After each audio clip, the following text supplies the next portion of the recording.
শ্মশানের security guard ও ABF animation বাংলার প্রত্যেক সদস্যকে জানাই শারদীয়ার আন্তরিক শুভেচ্ছা এবং অভিনন্দন। সবার জীবন মঙ্গলময় হয়ে উঠুক। শ্মশানের সিকিউরিটি গার্ডের আজকের পর্ব, কাঁচা খেকো তান্ত্রিকের প্রত্যাবর্তন। এই ঘটনার সমস্ত চরিত্র, স্থান, কাল সবটাই কাল্পনিক। কোনো জীবিত বা মৃত ব্যক্তি বা কোনো সম্প্রদায়ের কুসংস্কার, সংস্কৃতি ও ধর্মীয় ভাবাবেগের সাথে এর কোনো মিল খুঁজতে যাবেন না। এটি শুধুমাত্র বিনোদনের উদ্দেশ্যেই নির্মিত। গত পর্বে আমরা দেখেছি কাঁচা খেকো বেরিয়ে পড়েছে এক গোপন সাধনায়। প্রথমে নিনজা চাচা, তারপর বান্দরদেব। কি করতে চলেছে এবার কাঁচা খেকো? কাঁচা খেকো কি চাঁদ চাবির সন্ধান করে নেবে? জানতে হলে দেখতে হবে পুরো ভিডিওটি একবারও স্কিপ না করে। ৭৯তম পর্ব। মহারাজ খগেন এখন প্রস্তুত চাঁদ যাত্রা করবার জন্য। মহারাজ, আপনি হয়তো ভুলে যাচ্ছেন, চাঁদ যাত্রা করতে গেলে আপনাকে প্রায় ৩ থেকে ৪টি আকাশগঙ্গা পেরিয়ে যেতে হবে এবং প্রত্যেক আকাশগঙ্গাতেই থাকবে নতুন নতুন চ্যালেঞ্জ। আর সেগুলোর সম্মুখীন হতে গেলে যে বিভিন্ন রকম বুদ্ধি ও শক্তির প্রয়োজন, আমাদের ভূতেদের মহারাজ খগেন, আমি বিশ্বাস রাখি তিনি সব কটা চ্যালেঞ্জই তার অপরিসীম শক্তি ও বিচক্ষণ বুদ্ধির দ্বারা তিনি অতিক্রম করে নেবেন। কিন্তু আমার একটাই অনুরোধ মহারাজ, আপনার তৈরি করা আমাদের এই টিমকে অন্তত আপনার সাথে একবার নিয়ে চলুন। জিন ঠিক বলছে মহারাজ, চাঁদ যাত্রার পথে আকাশগঙ্গার চ্যালেঞ্জ আপনি জিতেও যেতে পারেন, কিন্তু ভূত শাস্ত্র অনুযায়ী সেখানে নাকি প্রচুর দুষ্টু ভূতেরা আপনি যাতে চাঁদে না পৌঁছতে পারেন তার অনেক চেষ্টাই করবে। মহারাজ, আমাদের বিনীত অনুরোধ, আপনি অন্তত আমাদেরকে নিয়ে চলুন। প্রেত স্কোয়াড, আমি তোমাদেরকে এই জন্য নিয়ে যেতে চাইছি না কারণ যে কোনো মুহূর্তে ওই কাঁচা খেকো তান্ত্রিক চাঁদ চাবির খোঁজ করতে করতে মহলে প্রবেশ করবেই। ধরে নিলাম যে তোমাদের দৌলতেই কোনো ভূতকেই হয়তো কাঁচা খেকো বশীভূত করতে পারল না, কিন্তু ও যদি ঘুণাক্ষরেও টের পায় যে আমি চাঁদ যাত্রারত, কাঁচা খেকো তান্ত্রিক কিন্তু তার সমস্ত শক্তি দিয়ে ভূত সমাজ নষ্ট করার চেষ্টা করবে। আর এই ভূত সমাজের এখন তোমাদেরকে ভীষণ প্রয়োজন।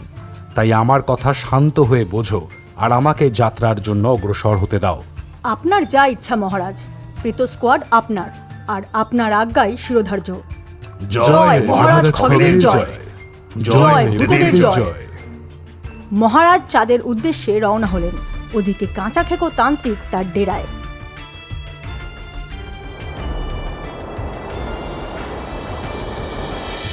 ওম মহাকালায় নামা। শোন, এবার আমরা শুধুমাত্র কোনো ভূতকে কয়েদ করতে যাচ্ছি না, যাচ্ছি গোটা ওই ভূত সমাজ ও ভূত মহলকে তছনছ করে দিতে। এই যে কুম্ফু ভূত, ভালো করে নিজের যত ভূত জাদুবিদ্যাটিদ্যা আছে, লড়াই করা জাদুবিদ্যা আছে, সব ঝালিয়ে নাও। আমি শেষবার মহলে গিয়ে দেখেছি ওখানে ওই সিকিউরিটি গার্ড খগেনের একটা পোষা গোপন দল রয়েছে। তাদের মধ্যে আবার একটা ইচ্ছাধারী জিনও রয়েছে। ব্যাপারটা কিন্তু ভয়ানক। আমার কাছে নানান ক্রিমিনাল পাওয়ার রয়েছে বলে আমায় কিছু করতে পারবে না, কিন্তু এটাও ঠিক, তোদের কিন্তু পিটিয়ে চানাচুর বানিয়ে ফেলতে পারে, বুঝলি? ডিডিং চিচিং চিটিং চিটিং চিটিং চানাচুরিং। এই কুম্ভ, কোথায় যাচ্ছিস? ওই যে ভুতিয়া চানাচুর আনতে বললো। হ্যাঁ, তবে ঝাল ছাড়া না ঝাল দিয়ে বলেনি। আর বেড়া চায়নার মাল, চুপ করে বসতা। এই, তুই কি কিছুই বুঝিস না নাকি রে?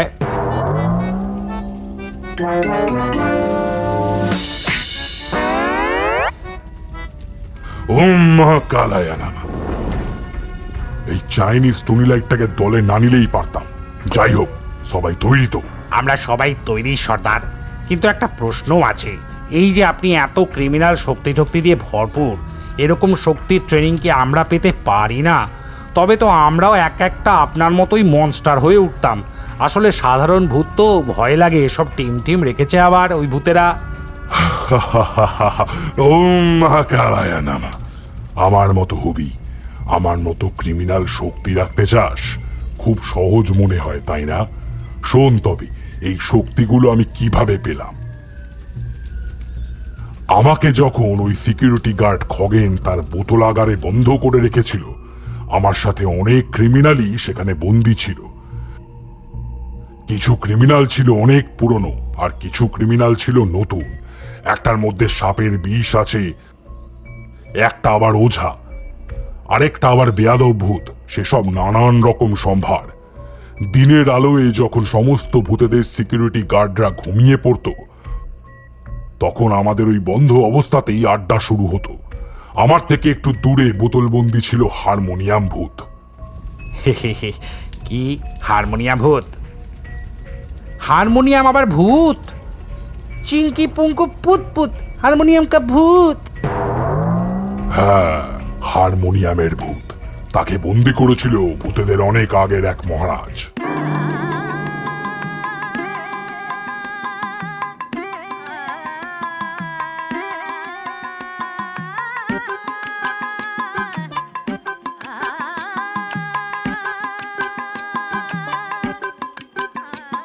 তার অপরাধ ছিল সে তৎকালীন অনেক শিল্পীর হারমোনিয়ামের ভেতর ঢুকে যেত। তারপর যেই হারমোনিয়াম বাজানো শুরু হতো, ভুলভাল সুর বাজত।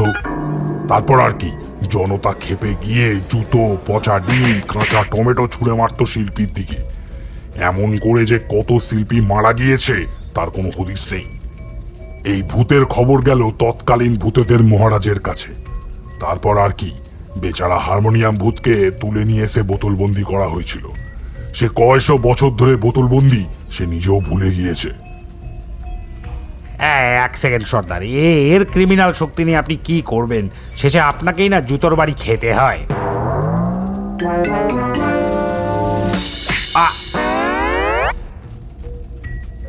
ওম মহাকালায় নামা। ওই হারমোনিয়াম ভূতের শক্তি দিয়ে আমার কি হবে? যত সব আজে বাজে কথা। তবে এই হারমোনিয়াম ভূতের থেকে আমি প্রথম জানতে পারি এই নিনজা চাচা ও বান্দর দেবের কথা। নিনজা চাচা ছিল এক জাপানি ভূত।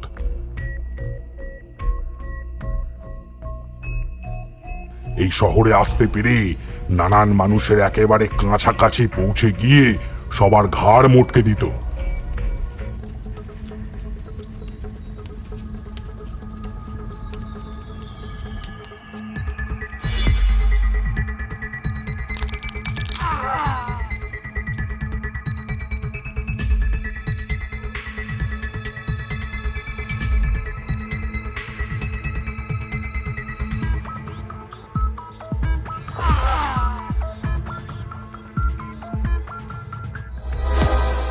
তারপর তাকে কয়েদ করা হয়নি, বরং তড়িপার করে কালাপানির শাস্তি দিয়ে ভূত ভবিষ্যতের থেকে অনেক দূরে ছেড়ে দিয়ে আসা হয়েছিল।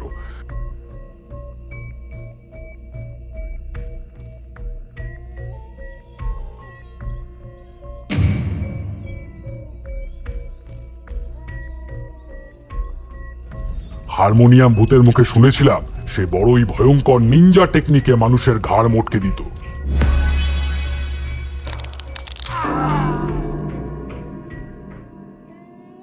হারমোনিয়াম ভূতের কথা শুনা তান্ত্রিক চৈল্য নিজেরে নিয়া ভয় পায় মানুষগুলা। নিনজা চাচা আইসে পালা। চাচা তো নয় এখন আগুনেরই গোলা রে, চাচা তো নয় এখন আগুনেরই গোলা।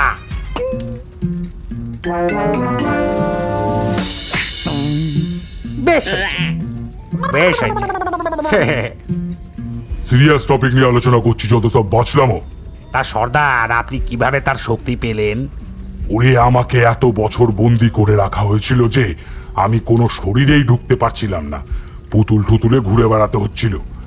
তারপর উপায় না পেয়ে ভবিষ্যৎ আর ভূতেদের একেবারে শেষ কিনারায় পৌঁছই। সেখানে গিয়ে দেখি এই নিনজা চাচাকে। তারপর চাচাকে অনেকবার রিকোয়েস্ট করি যে যেন আমাকে তার শিষ্য বানিয়ে নেয়। কিছুতেই রাজি হয় না, বরং এই সমাজ থেকে গেছি বলে দুচ্ছাই করে তাড়িয়ে দিচ্ছিল। ওম মহাকালায় নামা। পরে ওর একটা পাগলি মেয়েকে আমি বন্দি বানিয়ে নিই। সে অনেক গল্প, মোটমাট দিব্যি খেয়েই সমস্ত ক্রিমিনাল শক্তি আমাকে দিয়ে দিয়েছে। যদি না মারেন তাহলে আরেকটা কথা প্রশ্ন করি সর্দার। বলে ফেলো। আর বান্দরদেবের কি কেস আছে? ওরে, বাঁদরদেবকে যে প্রথম মেরেছিল সে ভূতেদেরও কোনো এক আগের মহারাজ।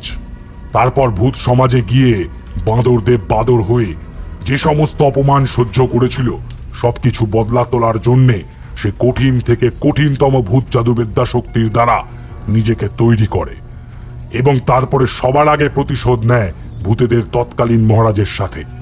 তার এত শক্তিশালী রূপের যবে থেকে প্রকাশ ঘটল তবে থেকেই তাকে কালাপানির বন্দোবস্ত করে দেওয়া হয় ভূত সমাজ থেকে। নিনজা চাচার থেকে ট্রেনিং নিয়ে আমি সোজা চলে যাই বান্দর দেবের কাছে এবং তার কাছ থেকেই কাল ভূত জাদুর শক্তিকে কায়েম করি নিজের মধ্যে এবং তাকে আশ্বাস দিই ভূত সমাজের নাম ও নিশানা মিটিয়ে দেবো। জয় কাঁচা খেকো তান্ত্রিকের জয়। জয় কাঁচা খেকো তান্ত্রিকের জয়। জয় কাঁচা খেকো তান্ত্রিকের জয়। এ থাম থাম থাম, আসলে এই শক্তি চলে যাওয়ার অনেক রকম চান্সও আবার আছে। এই তার মানে কি সর্দার, এ কেমন শক্তি যা আবার চলে যেতে পারে? আসলে বান্দরদেব থেকে যখন আমি শক্তি পাই তখন বান্দরদেব আমাকে বলে আমি যদি নির্দিষ্ট সময়ের মধ্যে ভূত সমাজকে শেষ না করতে পারি তাহলে সে আমার থেকে সমস্ত শক্তি কেড়ে নেবে এবং আমি আবার এক সাধারণ তান্ত্রিক ভূতে পরিণত হব। দুঃখের বিষয় হলো সেই নির্দিষ্ট সময় আসন্ন, তাই আমাদেরকে এখনই যা করার করতে হবে। আর ভূতশাস্ত্র আমার বোধগম্য না হলে আমি এরকম বহু ক্রিমিনাল ভূতকে আশ্বস্ত করেছি যে আমি তাদেরকে ভূত সমাজে পুনর্বাসন দেব। আমি যদি তা করতে না পারি আমার সমস্ত শক্তি তো চলে যাবেই, সাথে আমার ভূত জীবনও শেষ হয়ে যেতে পারে। সর্বনাশ, তাহলে কি হবে সর্দার? এখনই আক্রমণ করতে হবে ভূত মহলে। ভূত শাস্ত্রের চাবি উদ্ধার করে এখনই ভূত সমাজকে তছনছ করে দিয়ে আসতে হবে। সবাই প্রস্তুত হও।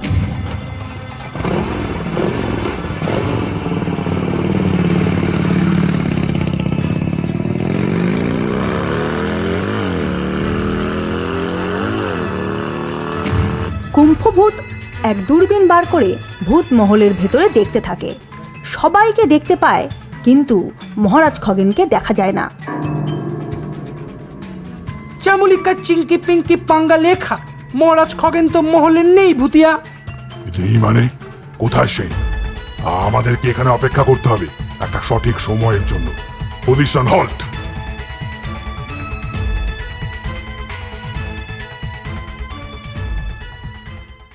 গত পর্বের সকল উত্তরদাতাদের নাম স্ক্রিনে দেওয়া রইল। সকলকে জানাই আন্তরিক অভিনন্দন। কেমন লাগছে শ্মশানের সিকিউরিটি গার্ড অবশ্যই কমেন্ট করে জানাবেন।